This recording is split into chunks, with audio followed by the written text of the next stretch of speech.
The Candle Man. In the mist-shrouded village of Gloomwick, where the fog clung to the earth like a heavy blanket and the night seemed to stretch on forever, there was a story that everyone knew but no one dared to speak of aloud. It was the tale of the Candle Man, a mysterious figure who appeared on the darkest of nights carrying a single flickering candle.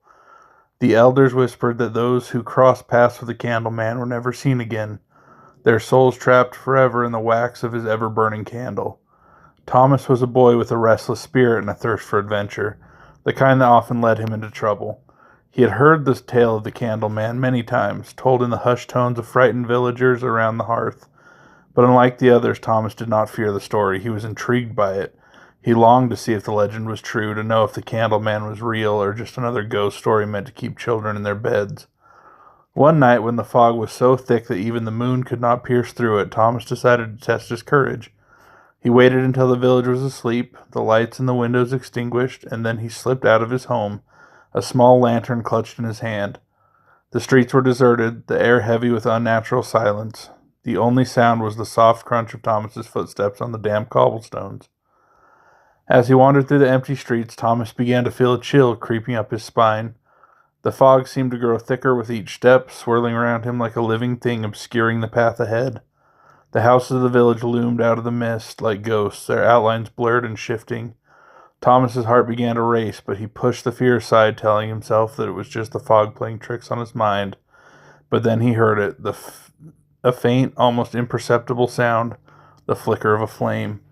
Thomas froze, his breath catching in his throat. He strained his ears, trying to locate the source of the sound, but the fog muffled everything.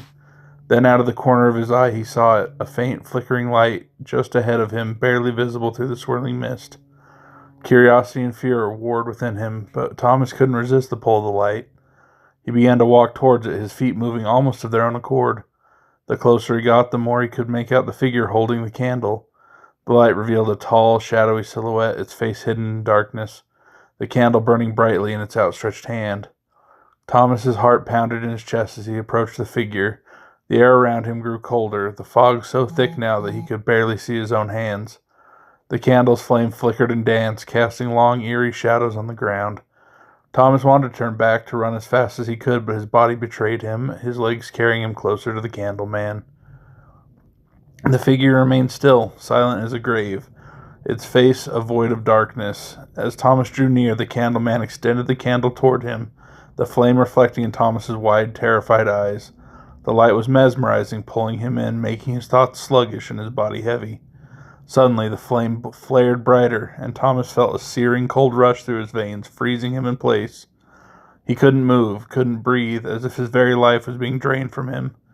His vision blurred, the world around him fading into darkness as his soul was drawn into the candle's flame.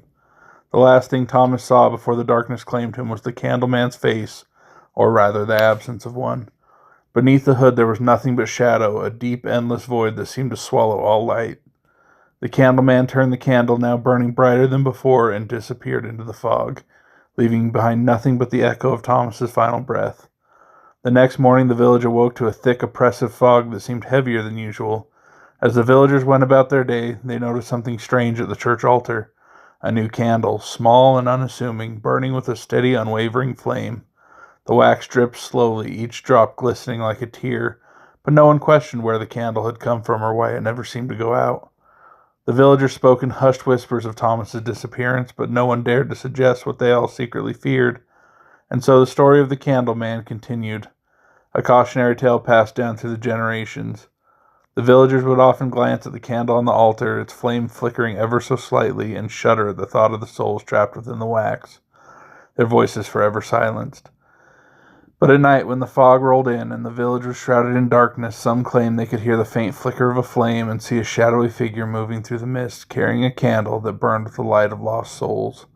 And in those moments, the villagers would lock their doors and draw their curtains tight, praying that the Candleman would pass them by and that they would not become the next to vanish into the night.